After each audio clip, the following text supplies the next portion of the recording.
Hello everyone. तो फिर से स्वागत है आप सभी का आपके अपने चैनल न्यूटन 9.8 में। और आज हम लोग शुरू करने वाले हैं प्रोजेक्टाइल फ्रॉम मूविंग ट्रेन और प्रोजेक्टाइल फ्रॉम मूविंग प्लेन। तो चलिए फटाफट शुरू करते हैं क्वेश्चन नंबर 1 से। क्वेश्चन नंबर 1 में दिया हुआ है a train is moving with constant velocity 10 metre per second. हम वैल्यूज़ को पिक करते जाएंगे 10 metre per second. And a person inside it throws a ball up with velocity with a speed 20 metre per second.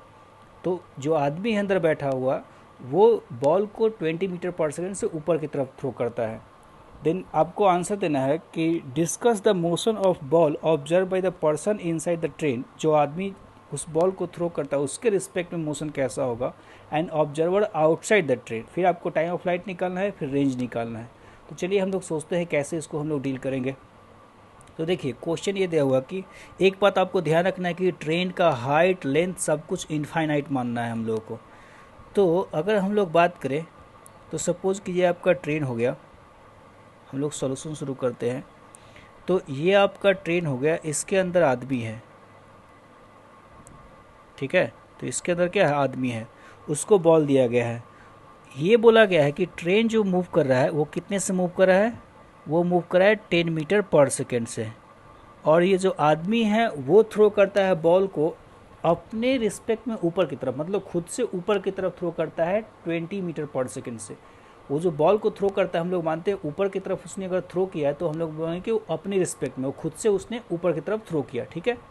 तो 20 metre per second से, तो ये जो velocity हो गया 20 मीटर पर सेकेंड से इसने थ्रो कर दिया। चलिए, तो पूछा गया है कि दोनों के रिस्पेक्ट, मतलब कोई ऑब्जर्वर आउटसाइड है, ये एक ऑब्जर्वर है, हम लोग इसको आउटसाइड ऑब्जर्वर बोल देंगे। तो कोई ऑब्जर्वर आउटसाइड है उसके रिस्पेक्ट में, और जो आदमी जिसने बॉल थ्रो किया है उसके रिस्पेक्ट में मोशन कैसा होगा।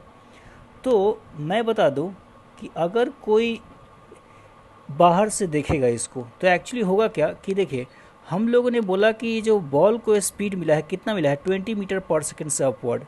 लेकिन आदमी अगर खुद ट्रेन में बैठा हुआ है, तो मैंने एक बैलून का, याद कीजिए मैंने एक बैलून का केस करवाया था कि अगर आदमी बैलून से बॉल को ड्रॉप करता है तो भले ही उसने किया हो ड्रॉप, लेकिन उसका जो हाथ है, जो आदमी का हाथ है वो जा रहा था बॉल के स्पीड से, बैलून के स्पीड से।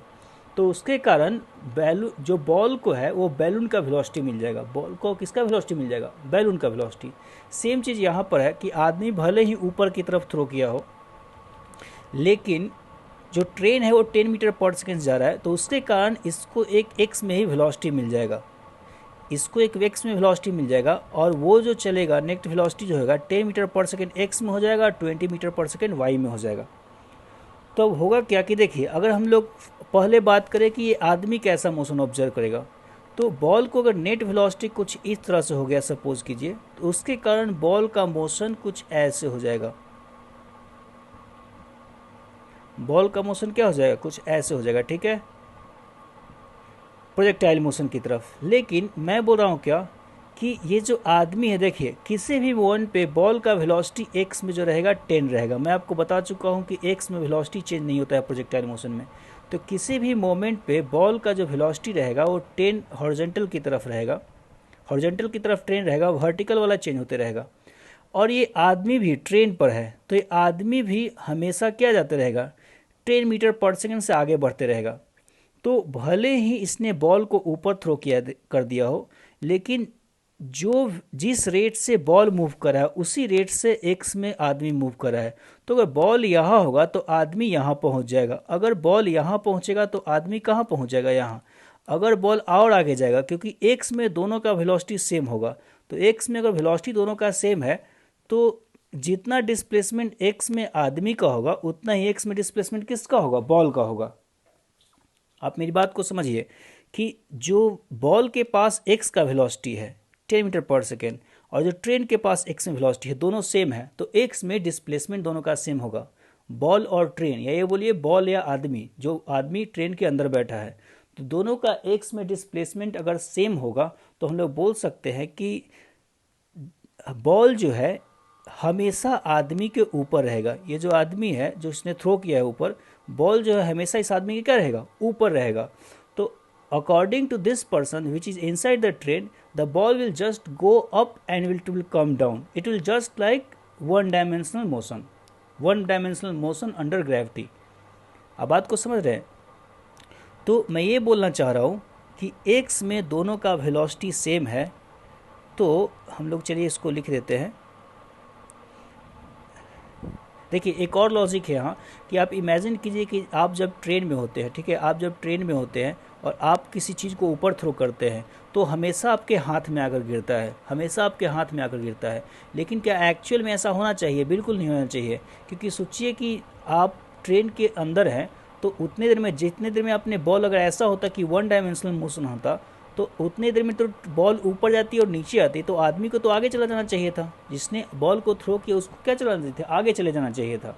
लेकिन ऐसा होता नहीं है, हमेशा बॉल आपके हाथ में जाती है। कहने का मतलब ये हुआ कि बॉल कुछ ऐसे चलती होगी, आप यहाँ से यहाँ गए, बॉल यहाँ से यहाँ आ गया। समझ गए बात को? तो ऐसा इसमें सिचुएशन। तो हम लोग क्या बोलेंगे कि हम लोग जो फर्स्ट का एक्सप्लेनेशन लिखेंगे, according to person inside train, motion will be one dimensional, ball will go up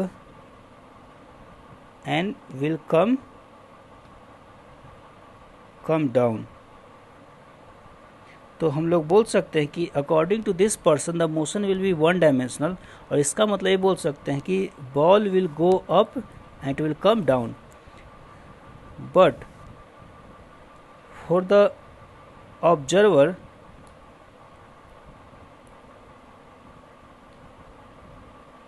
outside the train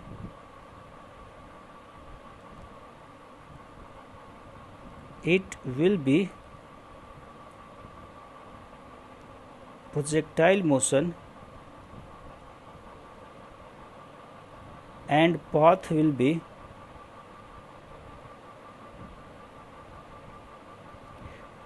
what? Parabolic. बात कैसा होगा? पैराबोलिक आपका हो जाएगा। ठीक है, चलिए, हाँ जगह काफ़ी है अभी। तो हम लोग सेकेंड क्वेश्चन को सॉल्व करने की कोशिश करते हैं। सेकेंड क्वेश्चन में दिया होगा कि find the time of flight. अब कोई दिक्कत नहीं है। देखिए तो आपका ऐसा हो चुका है कि अब बॉल के पास दो वेलोसिटी है। वेलोसिटी Vx में 10 है आपका, और Vy में कितना है? 20 है। ठीक है, तो उसके कारण ये बॉल कुछ ऐसे जाकर ऐसे आएगा। तो आपको कुछ भी निकालना हो तो टाइम ऑफ फ्लाइट आप क्या बोलते हैं? 2u/g, मतलब Vy/g यहाँ पर कर देते हैं वेलोसिटी। तो 2 टाइम्स ऑफ Vy कितना है? 20, और g का वैल्यू 10 है, तो आपका 4 सेकेंड्स हो गया। फिर आपको पूछा गया रेंज कितना होगा, तो रेंज जो हो जाएगा आप 2ux इंटू uy/g कर सकते हैं, या आप simple ux into time of flight भी कर सकते थे। तो मैं वैल्यू उसी को देखकर लिख देता हूँ। 10 इंटू टाइम ऑफ फ्लाइट कितना हो गया है? 4, तो आपका हो जाएगा 40 मीटर। तो 40 मीटर आगे जाकर गिरेगा, लेकिन गिरेगा तो आदमी के हाथ में, क्योंकि आदमी यहाँ पहुँच चुका होगा। 4 सेकेंड में बॉल हॉरिजॉन्टल में कितना चलेगा? 40 मीटर, और आदमी भी इसके पास यहाँ पहुँच गया होगा। तो चलिए हम लोग आगे क्वेश्चन सॉल्व करते हैं। A person sitting inside the train which is accelerating with constant acceleration 2 metre per second square. Let's figure out the values. हम लोग को वैल्यूज को अलग अलग कर लेना है। तो 2 metre per second square throws a ball up with speed 20 metre per second. वही है the moment when train was moving with speed 10 metre per second. Then check whether the ball will fall in his hand और not. If not then find the distance from the person where it will fall. इस case में check करना है कि ball आदमी के हाथ में गिरेगा या नहीं गिरेगा। तो सॉल्यूशन चलिए बात करते हैं। अब देखिए इसमें बात थोड़ा अलग हो गया है। इसमें बात ये हो गया है कि ये आपका सपोज कीजिए ट्रेन है और आदमी ट्रेन के ऊपर है। मानना पड़ेगा, नहीं तो बॉल टकरा जाएगा छत से। तो आदमी ट्रेन के क्या है? ऊपर है।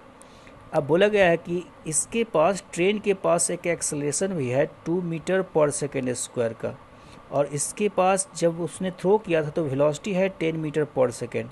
क्या है? 10 मीटर पर सेकेंड। और इसने थ्रो किया ऊपर की तरफ कितना? Vy से, या uy, चलिए इसको मान लेते हैं, uy से थ्रो किया, उस 20 मीटर पर सेकेंड से थ्रो किया। तो देखिए अब होगा क्या कि इस केस में मोशन कुछ एक्सेलरेटिंग है, तो चलिए हम लोग फटाफट सॉल्व करना शुरू करते हैं। तो इस केस में अगर मोशन एक्सेलरेटिंग है तो इसके पास एक एडिशनल वेलोसिटी ux मिल जाएगा जो कि 10 मीटर पर सेकेंड हो जाएगा। देखिए एक्सेलरेशन कभी नहीं मिलता है क्योंकि एक्सेलरेशन फोर्स के कारण होता है। जैसे ही ये हवा में जाएगा तो उसके बाद ग्रेविटी ही बस काम करेगा इस पर, ग्रेविटी के अलावा और कोई फोर्स नहीं लेगा। तो ऐसा नहीं कि एक्सेलरेशन भी इसको दे देना है। तो इसको आपको तो पता है कि लास्ट केस में हम लोगों ने क्या कैलकुलेट किया था कि ये बॉल कुछ ऐसे जाएगा और ऐसे प्रोजेक्टाइल मोशन को फॉलो करेगा। कितना डिस्प्लेसमेंट हम लोग ये भी निकाल चुके थे, कोइंसिडेंस था। लेकिन होगा क्या इसमें कि अब ट्रेन के पास एक एक्सेलरेशन है तो एक्चुअली इस केस में आदमी का स्पीड बढ़ते जाएगा। तो आदमी का अगर स्पीड बढ़तेगा तो सपोज कीजिए कि बॉल जब मैक्सिमम हाइट पे होगा तो उस मोमेंट पे आदमी वहाँ नहीं यहाँ होगा। फिर वो यहाँ जब गिरेगा तो उस केस में आदमी आगे चला जाएगा। ये जो आदमी है किधर चला जाएगा, आगे चला जाएगा, क्योंकि इसके पास एक्सेलरेशन है। इस ट्रेन के पास क्या है, एक्सेलरेशन। तो हम लोगों को क्या निकालना होगा, हम लोग को निकालना होगा कि उतने टाइम में जितने टाइम के लिए बॉल हवा में रहा उतने टाइम के लिए डिस्प्लेसमेंट ऑफ ट्रेन। और फिर हम लोग को निकालना होगा कि बॉल का रेंज कितना होगा। बॉल का रेंज अगर बात करें तो यहाँ से यहाँ तक का डिस्टेंस, रेंज ऑफ बॉल। मैं फिर से एक बार आपको दिखा दूँ कि मैं क्या करने वाला हूँ। Okay, I have to change it into object eraser. तो मैं क्या बोल रहा हूँ कि आर बी हो गया रेंज ऑफ बॉल और ये जो हो गया डिस्प्लेसमेंट ऑफ क्या हो गया है, ट्रेन। तो दोनों का जो डिफरेंस है, बॉल तो आपका यहीं गिर जाएगा, बॉल तो आपका यहीं गिर जाएगा, ट्रेन के कहीं गिर जाए, ठीक है। हम लोग माने कि ट्रेन का लेंथ काफ़ी लंबा है तो बॉल तो यहीं गिर जाएगा। ये आदमी कितना आगे चला जाएगा वो हम लोग को निकालना है। तो the ball will fall behind the person, हम लोग लिख सकते हैं the ball will fall behind the person. अब कितना दूर पे गिरेगा, तो हम लोग बोल सकते हैं एट अ डिस्टेंस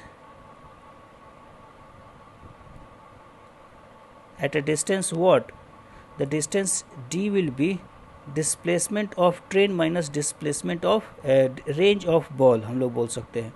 अब रेंज ऑफ बॉल तो हम लोग को पता है, लास्ट केस वाला हम लोग वैल्यू पिकअप कर लेते हैं, आपको निकालना कैसे वो भी पता है। तो डिस्प्लेसमेंट ऑफ जो ट्रेन हो गया ut plus half T square कर देते हैं। तो टाइम कितना लगा है, 4 सेकेंड, लास्ट लग वैल्यू कॉपी कर रहे हैं हम। ut प्लस हाफ ए का value 2 into T square 4 square. तो इसको हम लोग करेंगे तो जो आ जाएगा आपका 40 प्लस 16, आप इसको ऐसे ही छोड़ दीजिए। जो d आ जाएगा आपका S T minus R B range of ball. तो एस टी आपको तो पता ही है, देख रहे हैं आप 40 प्लस 16 माइनस आर बी का अगर वैल्यू आप पुट कीजिए तो कितना आ जाएगा। आर बी का वैल्यू आपको 40 है तो आपको 16 मीटर आ गया। अब क्या आ गया, 16 मीटर। तो बेसिकली जो डिस्प्लेसमेंट एक्सेलरेशन के कारण एक्स्ट्रा हुआ है, एक्सेलरेशन के कारण एक्स्ट्रा करने का मतलब मैं ये बोलना चाह रहा हूँ कि ये जो डिस्प्लेसमेंट हुआ था ये क्यों हुआ था, एक्सेलरेशन के कारण हुआ था। वो वाला डिस्प्लेसमेंट एक्स्ट्रा मिल जाएगा उसको, वही आंसर आने वाला है। ये वाला दोनों का कैंसिल हो जाएगा, आपका 10 इंटू 4 यूटी इसमें भी था और यूटी आपका बॉल में भी था। तो ये वाला आपका कैंसिल हो जाता है और ये वाला जो है वो बच जाएगा। आप सोच सकते हैं इसको कैसे एक्चुअली सेट किया गया, तो इसलिए मैंने बोल दिया, आपको बता दिया। चलिए हम लोग आगे करते हैं हम लोग। क्वेश्चन नेक्स्ट है कि an airplane is flying at a height 8 kilometre with speed 360 kilometre per hour, then find the distance at which it should drop the bomb to hit the target. Also explain the motion of bomb as observed by the pilot. तो चलिए हम लोग का solution का अगर बात करें, आपको क्वेश्चन समझ में आ गया होगा कि हम लोग क्या बोल रहे हैं कि ट्रेन जो है उतने हाइट पे इतनी स्पीड से चल रहा है, उसने एक बॉम्ब को ड्रॉप किया, कहीं उसको किसी के सर पे गिरा ना हो मान लीजिए। तो उसने एक बॉम्ब को ड्रॉप किया और तो पता करना है हम लोग कितना दूर पे ड्रॉप करेगा, कब वो ड्रॉप करेगा, डिस्टेंस आपको बताना है ताकि वो उसके सर पे एग्जैक्टली गिरे। तो मान लिया जाए कि यहाँ है टारगेट, यहाँ है target, he is quite happy with his life. Now here comes the plane. Plane कैसे ड्रॉ किया जाए,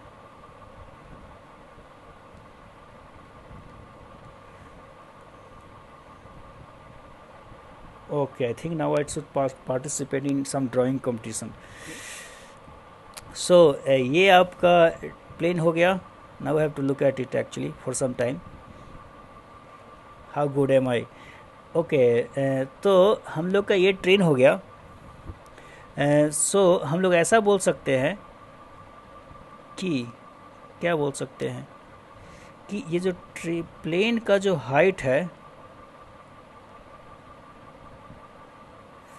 प्लेन का जो हाइट है वो कितना है 8 किलोमीटर, और ये जो इसका जो स्पीड है वो 360 किलोमीटर पर आवर है. चलिए इसको हम लोग मीटर पर सेकेंड में कन्वर्ट कर देते हैं. तो हम लोग अगर मीटर पर सेकेंड में कन्वर्ट करते हैं सारे इस वैल्यू, अब इसको लिखा जाए तो जो वेलोसिटी ऑफ जो प्लेन है वो है आपका 360 into 5/18 which will be equal to it's 20 ये 100 मीटर पर सेकेंड हो जाएगा. I hope I am right. तो 20 इंटू 5, ठीक है. Yes, it will be 20 into 5 which is 100 meter per second. तो 100 मीटर पर सेकेंड चल रहा है, तो ये हम लोग लिख दिए 100 मीटर पर सेकेंड. हाइट का भी वैल्यू याद रखिए, किलोमीटर में है वो. देखिए हुआ क्या कि ये जब टारगेट को बॉम्ब को ड्रॉप करेगा, बॉल नहीं ड्रॉप करेगा, क्यों ड्रॉप करेगा इतना ऊपर जाकर, तो अगर बॉम्ब को ड्रॉप करेगा तो बॉम्ब को जो है कि स्पीड मिल जाएगा, जो स्पीड होगा 100 मीटर पर सेकेंड. क्यों? क्योंकि ये प्लेन के अंदर है. तो जैसे ही ड्रॉप किया, इसको भले ही लगे कि ड्रॉप किया है, लेकिन जो ये अगर रखा हुआ है इसके साथ, अगर प्लेन के साथ रखा हुआ है, प्लेन पे रखा हुआ है एक्चुअली, तो प्लेन पे अगर रखा हुआ है तो इस बॉम्ब के पास एक ऑलरेडी वेलोसिटी है 100 मीटर पर सेकेंड का. तो जब उसको छोड़ेगा तो वो वेलोसिटी उसको कंटिन्यू रखेगा, लेकिन क्या हो जाएगी, अब ग्रेविटी का मार आएगा. ग्रेविटी का मार आएगा, उसके कारण वो नीचे गिरने लगेगा. तो नीचे गिरने लगेगा तो उसको जो है कुछ इस तरह से टारगेट को हिट करना है. Come on, hit the target. Yes, तो यहाँ हो जाएगा. तो हम लोग को निकालना है कि कितना दूर पहले वो ड्रॉप करेगा, उसको पहले ही एक्चुअली ड्रॉप करना पड़ेगा. तो ये आपको एक तरीके से रेंज निकालना है. आप ये डिस्टेंस नहीं ले लीजिएगा, ये जो टारगेट है और प्लेन के बीच का डिस्टेंस, यहाँ से यहाँ का डिस्टेंस नहीं लेना है. वो हमेशा रेंज पूछा करता है, कितना दूर पहले उसको गिराना चाहिए. ठीक है, तो इस बात का आप ध्यान रखेंगे. ये सब कुछ वर्ड्स होते हैं, हम लोग को ध्यान रखने हैं, तो प्रैक्टिस से पता चलता है. तो रेंज आपको निकालना होता है. तो ऐसा कुछ हुआ. तो आपसे पूछा गया है कि find the distance as with motion एक्सप्ले observe by the the pilot. तो देखिए मैं फिर से आपको बताता हूँ कि हर मोमेंट पे एक्स में जो बॉल का वेलोसिटी होगा, जो बॉल का वेलोसिटी एक्स में होगा वो 100 मीटर पर सेकेंड का ही होगा, क्योंकि एक्स में इसका वेलोसिटी चेंज नहीं होने वाला है, क्योंकि इसके पास कोई एक्सेलरेशन नहीं है एक्स में. तो उसके कारण क्या होगा कि जब प्लेन यहाँ पहुँचेगा तो बॉल यहाँ पहुँचेगा, जब प्लेन यहाँ पहुँचेगा तो बॉल यहाँ पहुँचेगा. मतलब प्लेन जो है हमेशा क्या होगा, इसके ऊपर रहेगा. ये टारगेट है उससे क्या रहेगा, ऊपर, provided the plane is not changing its velocity और डायरेक्शन. ठीक है, वेलोसिटी का मतलब डायरेक्शन या कुछ भी हो सकता है, मैग्नीट्यूड. तो हम लोग को चेंज नहीं करना है प्लेन का वेलोसिटी का मैग्नीट्यूड और डायरेक्शन. तो हम लोग बोल सकते हैं कि हमेशा जो होगा प्लेन बॉल के एग्जैक्टली ऊपर रहेगा. तो according to the pilot the ball is just falling down, it is not moving in 2 dimension, it is not projectile motion, it's just vertical downward motion. ठीक है, तो कुछ ऐसा होगा. तो हम लोग बोल सकते हैं कि अकॉर्डिंग टू पायलट, हम लोग बोल सकते हैं according to pilot the ball is falling vertically what downward. ठीक है, तो ये 1 डायमेंशनल मोशन है. अब हम लोग को बात आती है कि हम लोग निकालें कैसे कि रेंज क्या होगा, मतलब कब वो कितने दूर पे ड्रॉप करेगा, कितनी देर पहले. तो रेंज निकालना है. तो आपको रेंज का फॉर्मूला पता है, u into time of flight. Time of flight under याद है, अंडर 2h/g होता था. तो ये 100 अंडर √ h का जो वैल्यू है 8 किलोमीटर. तो 8 इंटू आप 1000 कर दीजिए, बाई g का वैल्यू आप 10 कर दीजिए. तो आप इसको जब कट करेंगे 800 1600 और 1600 का जो वैल्यू हो जाता है, आपको पता है कि 1640 हो जाएगा आपका. तो 100 into 40 which is actually 4 kilometre. तो उसको 4 किलोमीटर पहले ही गिराना होगा, कुछ ज़्यादा हो गया. ठीक है, बस प्रोवाइडेड एयर ड्रैग, यहाँ याद रखिए एयर ड्रैग को काम नहीं करना चाहिए, ऐसा नहीं होता है एक्चुअल में. उन लोगों को बहुत ज़्यादा प्रिसीजन लेना पड़ता है. एयर ड्रैग का हम लोग को एयर ड्रैग को अवॉइड करना होता है. ठीक है, और एक्चुअली में इतने मतलब वो लोग पहले टारगेट को हिट करते हैं, ये बात ध्यान रखिए। हाँ, एक और बात बताना है यहाँ पर, हम लोग नोट में याद रखेंगे एक बात, ये सब पॉइंट्स बहुत इंपॉर्टेंट होते हैं कि जब भी प्लेन को कोई टारगेट ड्रॉप करना होता है तो आपसे पूछता है कि means why he should turn after dropping the bomb, और why he should start accelerating, और why he should go up after dropping the bomb. तो रीज़न यही होता है कि अगर बॉम्ब के साथ अगर अपना वेलोसिटी चेंज नहीं करेगा तो बॉम्ब हमेशा उसको नीचे फूटेगा। रीज़न ये होता है मैं बता रहा हूँ आपको कि the plane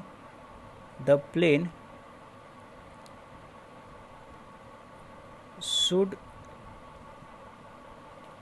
change its direction after dropping the bomb, provided bomb थोड़ा स्ट्रॉन्ग है। ऐसा नहीं कि पटाखा गिराकर चल दिया, अपना डायरेक्शन मूव चेंज कर दिया, ऐसा नहीं होता है। तो प्रोवाइडेड बॉम्ब थोड़ा स्ट्रॉन्ग हो, तो रीज़न यही है आपका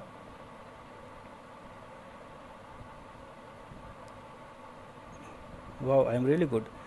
तो रीज़न यही है आपका कि अगर वो डायरेक्शन को चेंज नहीं करेगा तो अगर इसने बॉम्ब को यहाँ ड्रॉप किया तो बॉम्ब ऐसे ऐसे अगर आएगा यहाँ से यहाँ, तो उस पॉइंट पे प्लेन यहाँ से यहाँ आ जाएगा और बॉम्ब यहाँ पर क्या हुआ कि एक्सप्लोजन करेगा और इसकी जान ले लेगा। ठीक है, तो ऐसा वो बिल्कुल नहीं चाहेगा। तो इसी कारण से हम लोग बोलते क्या हैं कि plane should always change its direction after dropping the bomb, either he should go up, it should go left down, और it should accelerate, that is also possible. लेकिन एक्सलेट क्या करेगा, इससे अच्छा चुपचाप अपना डायरेक्शन चेंज कर लेगा बिना पेट्रोल का खपत किए हुए। ठीक है, पेट्रोल नहीं, इसके लिए अलग ऑयल आता है। तो फिर दिया हुआ कि in previous question explain the motion observe by pilot if airplane was accelerating. अगर एरोप्लेन एक्सप्लेन करा है तब पायलट के अकॉर्डिंग मोशन कैसा होगा। तो लास्ट केस में आपको तो पता था कि पायलट के अकॉर्डिंग वर्टिकली डाउनवर्ड था, लेकिन अगर वो एक्सलेट करेगा तो उस केस में इसका एक्सलेशन कैसा होगा, इसका मोशन कैसा होगा। तो मैं बता देता हूँ आपको, अगर ये एक्सलेट कर रहा है ए एक्सलेशन से तो ड्रॉप करेगा तो रिलेटिव वेलोसिटी तो जीरो है। Velocity of ball with respect to actually plane, it's instead of saying velocity of ball with respect to plane, I should say initial velocity of ball, u of ball with respect to plane, that is initial velocity will be equal to 0। क्यों? क्योंकि दोनों का velocity एक ही है। तो relative velocity तो नहीं है, लेकिन रिलेटिव एक्सेलरेशन होगा। तो जैसे ही हम लोग इसको ड्रॉप कर देंगे तो बॉल जब नीचे आना शुरू हो जाएगा तो हम लोग एक्सेलरेशन की बात करते हैं। तो एक तो इसके पास जी लेगा नीचे की तरफ, लेकिन अब प्लेन आगे की तरफ एक्सलेट कर रहा है, तो इसके पास एक एक्सलेशन वो मान लेगा पीछे की तरफ। अगर वो देखेगा तो इसके पास एक एक्स्ट्रा एक्सलेशन किधर मान लेगा, पीछे की तरफ। तो इसका जो नेट एक्सलेशन हो जाएगा बॉल का, वो कुछ इस तरह से हो जाएगा, this with the a relative. तो उसके कारण क्या हुआ कि इमेजिन कीजिए कि किसी चीज़ को आप जीरो से ड्रॉप करते हैं। हम लोग हर चीज़ का बात कर रहे हैं प्लेन के रिस्पेक्ट में, तो प्लेन के रिस्पेक्ट में इसने जीरो से ड्रॉप किया। प्लेन के रिस्पेक्ट में जो वेलोसिटी है बॉल का जीरो है शुरुआत का, लेकिन उसके पास एक एक्सलेशन है ए रिलेटिव के डायरेक्शन में। तो उसके कारण जो बॉल का है मोशन कुछ ऐसे होगा। तो इस केस में भी आप क्या बोलेंगे, straight line motion, but it will be going backward. तो motion of ball will be, हम लोग बोल सकते हैं motion of ball will be a straight line but moving